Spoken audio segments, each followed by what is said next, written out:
মিনুর রান্নাঘরে আপনাদের স্বাগত। চলে এলাম নতুন একটা ভিডিও নিয়ে। আজকে আমি রান্না করব মিষ্টান্ন বা পায়েস। তার জন্য আমি এখানে 1 লিটার মতো দুধ নিয়ে নিয়েছি, গরুর দুধ। দুধটাকে প্রথমে গরম করি, তারপরে কিভাবে করছি করে আপনাদের দেখাচ্ছি।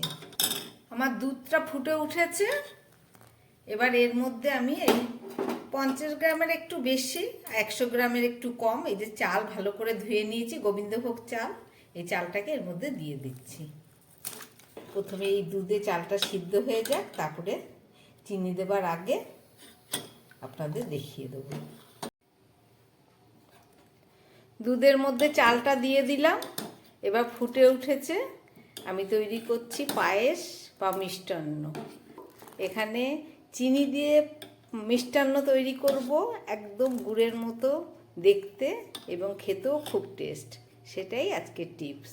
তাহলে আমার চালটা একটু সিদ্ধ হয়ে যাক, তারপরে আবার আপনাদের দেখাবো।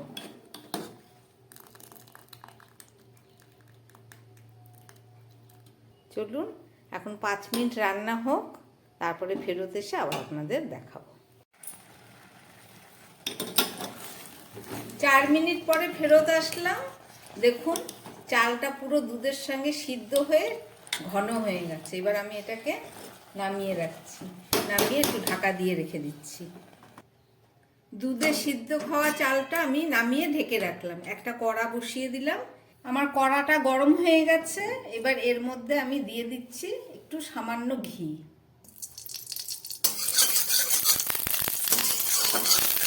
এর মধ্যে দিয়ে দিচ্ছি 2টো এলাচ, আর দিচ্ছি সামান্য তেজপাতা। এগুলো 2-1 সেকেন্ড নেড়ে সরিয়ে দিতে হবে।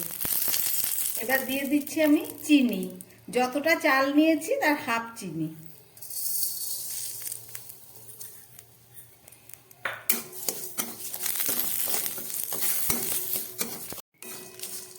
চিনিটাকে এইভাবে একদম অল্প আছে বেশ খানিকক্ষণ ভেজে নিতে হবে।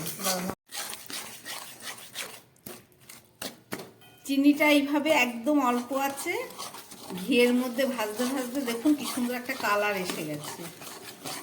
খুব সুন্দর মিষ্টি একটা গন্ধও বেরিয়েছে। কালারটা আরেকটু ডিপ হোক, তারপরে এর মধ্যে আমি দুধ ঢেলে দেবো।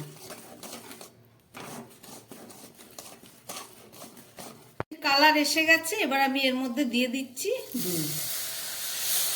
বেশি কষালে পরে আবার ওটা দানা দানা হয়ে যাবে, ওই জন্য বন্ধ করে দিলাম। আমার দুধের সঙ্গে চিনিটা একদম মিশে গেছে। চলুন এবার ঢেকে রাখা চালের মধ্যে এটা দিয়ে দেবো। আমি 1 লিটার দুধের মধ্যে 1 কাপ দুধ সরিয়ে রেখেছিলাম, আর বাকিটা দিয়ে এই চালটা সিদ্ধ করেছি, গোবিন্দভোগ চালটা। দেখুন পুরো সিদ্ধ হয়ে গেছে। এবার আমি এই চিনির মিশ্রিত দুধটা এর মধ্যে দিয়ে দিচ্ছি।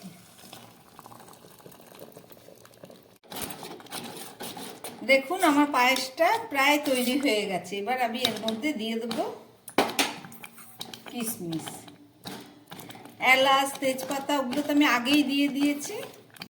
কিশমিশ দেবার পরে 2 মিনিট অপেক্ষা করে পায়েসটা নামিয়ে দিয়েছি। তৈরি করলাম পায়েস, চিনি দিয়ে পায়েস বা মিষ্টান্ন। আপনারা দেখলেন, আপনারাও বাড়িতে বানিয়ে খাবেন। আশা করি খুব ভালো লাগবে।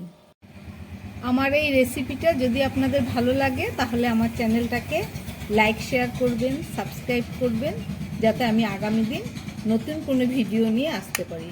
নমস্কার, সবাই সুস্থ থাকবেন, ভালো থাকবেন।